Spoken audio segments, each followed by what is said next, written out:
Who's that dumb mother that went 1-4 last week picking NFL games against the spread? Oh, it's me.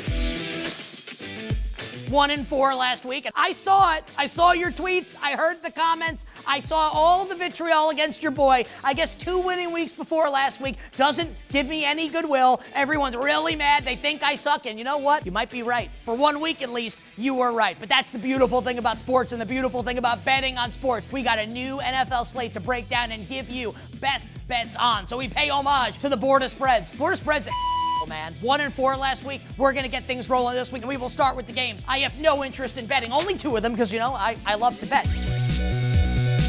And let's start with the Vikings and the Jaguars in Jacksonville. Now, Jacksonville almost coming all the way back last week to beat the Philadelphia Eagles. Vikings off the Sunday night win against Indianapolis. I feel like the Jaguars might be the sharp side in this game, assuming Trevor Lawrence is able to play. But you want to bet on Doug Peterson? He's coaching like he has a tea time coming up in December. You want to bet on Doug Peterson against Kevin O'Connell? I don't. No bet on the Vikings and the Jaguars. And the only other game I have no interest in betting, the Niners and the Bucks, where Olivia Culpo's husband, maybe you drafted him first overall in fantasy and he's been screwing you. Christian McCaffrey expected back for the Niners. San Fran, a 5.5-point road favorite. You know what that feels like to me? Correct. Do I want to bet the game? No. All right, now we go to the if-then games, and let's go. Oh, my God.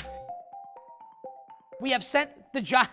I mean, you want to piss off like a big European nation? Hate Germany. Here's Daniel Jones and Bryce Young. This is like what we're sending to the world to watch. The Giants and the Carolina Panthers. Now, Giants opened like 4.5, went to 5.5. Now it's 6. That's right. Carolina's terrible. The Giants should win this game by margin, but really, do you want to bet the Giants to win by a touchdown or more? If the point spread goes down even a half point, so 5.5 or less, then we will begrudgingly bet on Daniel Jones and the New York Football Giants in Germany against the Carolina Panthers. Next one. Oh, baby. Super Bowl 20 rematch. Patriots have been waiting years for revenge. Probably the whole Tom Brady era took care of that. How about the Chicago Bears and Matt Eberflus? What a bunch of losers. 6-point home favorites now against Drake. It's gonna be May. He was awesome. And the New England Patriots. So here's what we need to watch out for. The Bears were missing last week in the loss to Arizona. A number of key defensive players, including star pass rusher Montez Sweat and star cornerback Kyler Gordon. If those guys miss the game again for Chicago, then we will bet the Patriots plus the 6. And if they play, no bet on the game. With the Bears and the Patriots, need more information from the good old injury reports. Oh, before we get to the best bets,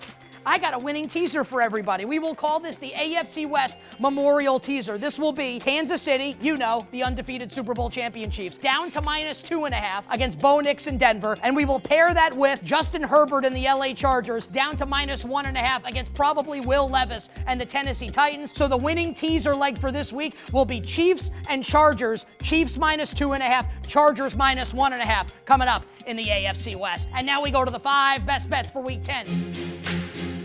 And we will start in New Orleans, where the Saints fired their coach. About time. Now, Derek Allen is no more. That's Derek Carr and Dennis Allen. And we have the Saints now. Darren Rizzi is the interim head coach. Good paisan. The Saints 3.5-point home dogs against Kirk Cousins and the Falcons. Let's make this easy. I think this number is going to close 3, maybe even less. I think the Saints will draw interest, so while we can, let's get the Saints plus 3.5 against Atlanta. Best bet, numero dos. How about the Bills and the Colts in Indianapolis? Man, Anthony Richardson watching this game on Sunday night thinking I could do that, what Joe Flacco did against the Minnesota Vikings. And now we get a great buy low, sell high opportunity. We will sell the Buffalo Bills. We will buy the Indianapolis Colts. Best bet number 2, the Colts plus 4 against Buffalo, Pittsburgh, and Washington. I love me Jaden Daniels. I love the trade for Marshawn Lattimore, but now we get Mike Tomlin plus 3 coming off the bye at 2.5. I maybe like Washington at 3. The only bet to make is on Russell Wilson. Big Mike Williams, Mike Tomlin and the Steelers plus 3 on the road at the Commanders. This one will make you sick. Dak Prescott's on IR. The Cowboys look absolutely dreadful. Mike McCarthy's dead coach walking. Also, Cooper Rush, 5-1. Win-loss record as the Cowboys starter. Number 7.5. Micah Parsons probably going to be back. A.J. Brown at 100%. How about them Cowboys? Dallas plus 7.5 at home against the Philadelphia Eagles. And the last one, a good old-fashioned WTF game. Wrong team favored. Arizona was a favorite at home against the Bears last week. Does anyone think the Bears and the Jets are a similar team? The Jets are way better than the Bears. I think the Jets are better than Arizona. I think the Jets are going to close a favorite. Give me Aaron Rodgers and Gang Green to go into the desert and beat Kyler Murray and the Cardinals. And those are the 5 best bets coming up for Week 10 in the NFL. But I've got you covered also with the Lions and the Texans on Sunday Night Football, the Rams and the Dolphins on Monday Night Football here on the BetMGM X account.